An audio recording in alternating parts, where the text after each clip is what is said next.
എന്താണ് സ്ഥാവര ജംഗമ വസ്തു? കടുകട്ടി വാക്കുകൾ വളരെ സിമ്പിളായി ഇങ്ങനെ പറയാം. അലമാരയിൽ വെച്ചിരിക്കുന്ന ആധാരം എപ്പോഴെങ്കിലും മറച്ചു നോക്കിയിട്ടുണ്ടോ? ഭൂമിയുടെ ആധാരം മാത്രമല്ല, സർക്കാർ രേഖയുമായി ബന്ധപ്പെട്ട പല കടലാസുകളിലും ചില വാക്കുകൾ പതിവായി കാണാം.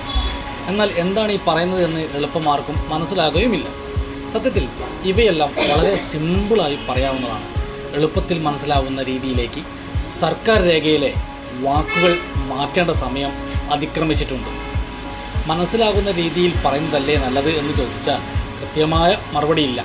എങ്കിലും 25 വർഷം മുമ്പുള്ളതിൽ നിന്നും ചില മാറ്റങ്ങൾ വന്നിട്ടുണ്ട് എന്നതും ആശ്വാസമാണ്. മിച്ചഭൂമി, പോക്കുവരവ്, അംശം, തൊഴിമുറി തുടങ്ങിയ ആധാരത്തിലെ വാക്കുകളുടെ അർത്ഥം മനസ്സിലാക്കേണ്ടത് ആവശ്യമാണ്. എന്താണ് സ്ഥാവര വസ്തു എന്ന ചോദ്യത്തിന് ഇങ്ങനെ മറുപടി നൽകാം.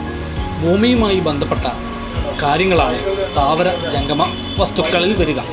ഭൂമി, കെട്ടിടം,